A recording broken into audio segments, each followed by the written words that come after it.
ရှေးဟောင်းလူအဖွဲ့အစည်းများရဲ့လက်ရာမြောက်အဆောက်အအုံတွေကိုဘသူတွေကဘလို့တိဆောက်ခဲ့လဲဆိုတာသိချင်တဲ့မိတ်ဆွေများအတွက်ဒီနေ့မှာတော့ American ပြည်ထောင်စုကမြေတူးဖော်မှုကြီးတစ်ခုအကြောင်းပြောပြသွားမှာဖြစ်ပါတယ်။ Poverty Point လို့ခေါ်တဲ့ဒီနေရာဟာလွန်ခဲ့တဲ့နှစ်ပေါင်း3900ကနေ3100အတွင်း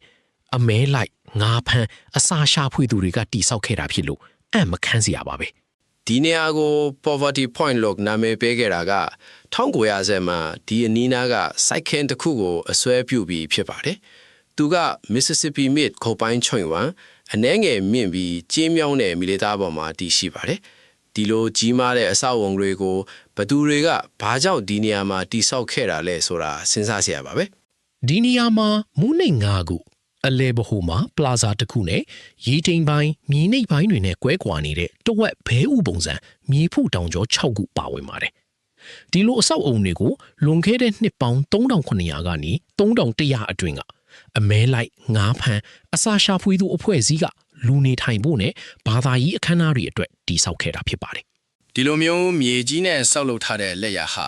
မြောက်အမေရိကမှာထူးခြားတဲ့စွမ်းဆောင်ရည်တစ်ခုဖြစ်ပါတယ်။အနည်းဆုံးနှစ်ပေါင်း2000လောက်ကြာအောင်ဘယ်သူမှဒီထက်တာအောင်မတီးဆောက်နိုင်ခဲ့ပါဘူး။ဒီလိုရှေးဟောင်းမြေထုဖော်မှုတွေမှာ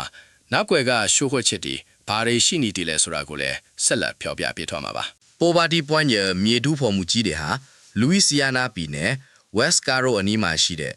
အများပိုင်ရှေးဟောင်းတုတေသနာပန်းခြံတစ်ခုဖြစ်ပါတယ်။ UNESCO မှာကမ္ဘာအမွေရစ်နေရာအဖြစ်2014ခုနှစ်မှာသတ်မှတ်ခဲ့ပါတယ်။ဒီနေရာဟာဘာကြောင့်ဒီလောက်အေးကြီးပါတာလဲဆိုတာကိုလည်းနားလည်လာမှာဖြစ်ပါတယ်။ဒီနေရာဟာ Mississippi မြစ်အောက်ပိုင်းချွန်ဝင်းမှာရှိတဲ့မေခွန်းတောင်ကျောရဲ့အရှိတ်အစွန်းပေါ်မှာတည်ရှိပါတယ်။မြေသားအမြင့်9မီတာကနေ9မီတာလောက်မြင့်တဲ့ဒီတောင်ကျောဟာရေလွှမ်းမှုကိုကာကွယ်ပေးတဲ့နေရာဖြစ်တာကြောင့်လူတွေအခြေချနေထိုင်ဖို့အသင့်တော်ဆုံးနေရာတစ်ခုပါ။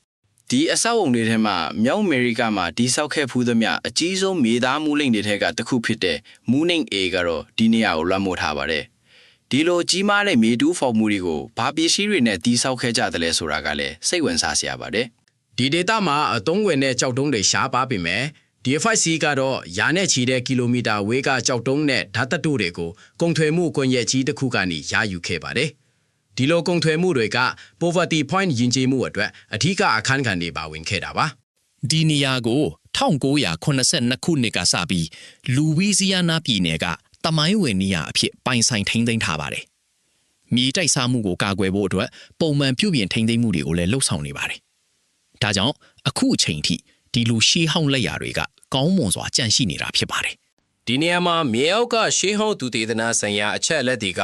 ဒီနေရာရဲ့တိဆောက်သူတွေအကြောင်းအချက်အလက်အသစ်တွေကိုပေးစွမ်းနိုင်ပါသေးလေ။ Station Archaeologist အစီအစဉ်ကသူတေသနာရလဒ်တွေကိုစီမံခန့်ခွဲမှုနယ်ပယ်ထဲမှာထည့်သွင်းပေးနိုင်ဖို့ကူညီပေးနေပါတယ်။ဒီလိုရှေးဟောင်းပစ္စည်းတွေကိုထိန်းသိမ်းခြင်းကဘယ်လိုအကျိုးကျေးဇူးတွေပေးနိုင်လဲဆိုတာကိုဆက်ပြောပြပေးသွားမှာပါ။ Poverty Point ရဲ့မြေတူးဖော်မှုကြီးတွေက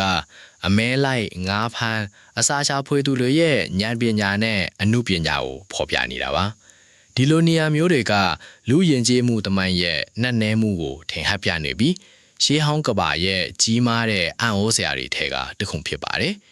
ဒီလိုအံ့ဩစရာကောင်းတဲ့ရှေးဟောင်းတည်စည်းတွေအကြောင်းပိုသိချင်တယ်ဆိုရင်တော့ကျွန်တော်တို့ရဲ့နောက်ထပ်ဗီဒီယိုတွေကိုစောင့်ကြည့်ဖို့ဖိတ်ခေါ်လိုက်ပါတယ်